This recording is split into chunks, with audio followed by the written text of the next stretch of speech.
FPL Game Week 17 team selection. Game Week 16 saw Ray and Aït-Nouri get suspended, Matheus Cunha get charged as well, and I've also taken a hit already. So in today's video, we'll be going through the transfers that I've made for -4, and also the captain and the lineup as well. So if you enjoyed the video, make sure you smash that like button and hit that subscribe. And let's get into it.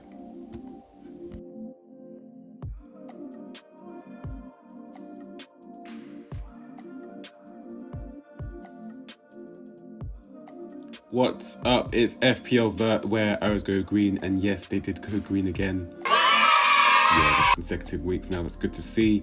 A massive haul for Lewis Hall, 15-pointer, great to have. Of course, he's been building towards that for a while, but the rest of the team didn't actually do too much. I mean, of course, Cunha scored, but we'll get into why I've sold him in a minute. And Jackson scored as well, and he got upgraded to bonus.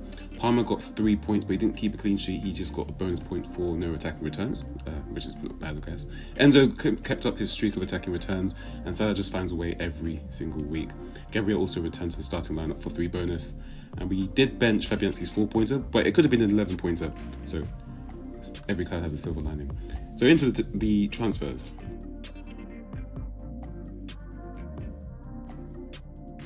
So as I hinted earlier, yes, I've taken a hit to make 2 transfers this week, mainly driven by price changes, because Ray and Aït-Nouri, I did sell him for 4.9 million, and my selling price for him was 4.8 million, but he was going to drop, and he has already dropped as well.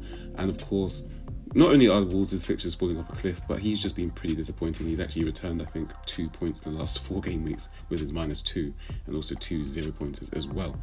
So we moved into Trent Alexander-Arnold. We actually were looking at him for Game Week 18, but I've had to move this up a week just because of price changes. Of course, he wasn't rising in price, but Aït-Nouri was dropping in price. And we had to do this in conjunction with another transfer, which I'm going to go into in the next bit. And into the second part of the transfer, and yes, even though Matheus Cunha did blank 3 games in a row and finally found a return at home against Ipswich, we did have to sell him because, as you can see in this picture, he was involved in an altercation with a member of, well, several members of the Ipswich staff, and he actually removed one of their glasses. So he's actually been charged since. Remains to be seen if he's going to be playing the Leicester game.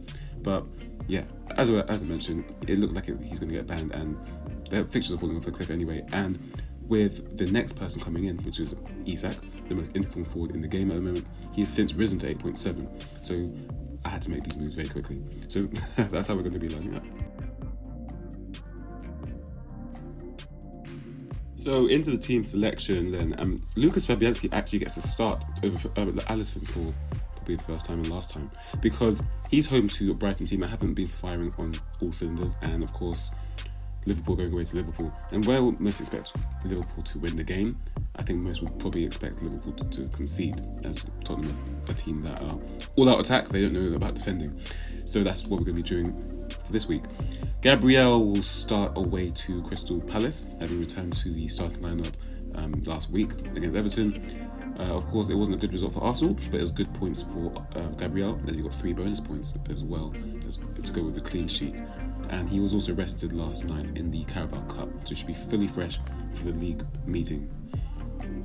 Trent Alexander-Arnold comes back in, having sold him previously, and we're going to own him for the long term because, of course, their fixtures are pretty good, pretty decent, and of course he offers significant upside for all the defenders that offer. He has the most expected goal involvement out of all defenders already. Lewis Hall goes away to Ipswich, having returned a 15-point haul. Of course, looking to continue that form, and Newcastle should be buoyed by getting into the semi-finals like Arsenal last night, having defeated Brentford in the League Cup. Bukayo Saka has actually blanked 3 times in a row now, but he has 3 big chances in this time, and even though Palace have tightened up defensively in the league and have conceded 4 goals in the last 5 matches, they did concede 3 goals just last night to the same opponents, so let's hope for some points. Mohamed Salah has actually returned in each of the last 8 game weeks with 9 goals and 5 assists, which averages at 11 points per game.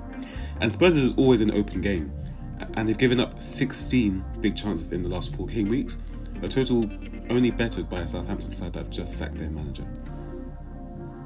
Enzo Fernandez will start, well, it's actually unsure between Enzo and Rodgers at the moment.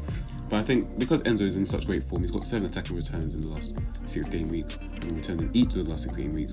Don't think we can bench that form, despite Everton being a tougher fixture than most.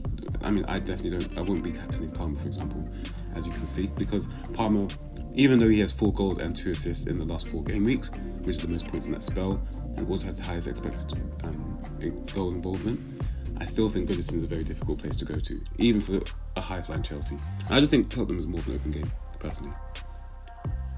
Joao Pedro has actually been pretty disappointing recently. He's only got an assist in the last, I think, 3 game weeks. But West Ham have conceded 10 goals in their last 4 game weeks, with only Leicester, Southampton and Wolves conceding more. So we're going to give him another try, and Brentford at home in game week 18, and then we can really reassess what we're going to do with him. Alexander Isak has the most goals amongst all forwards in the last 4 game weeks, and he's the most informed forward in the game, so very easy pick. And then Nicholas Jackson rounds off the Chelsea triple up once again as he tries to continue his form as one of the best away assets in the game. So that's how we're lining up for this week.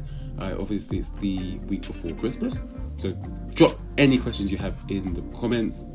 Santa will be sure to return any presents that you ask for.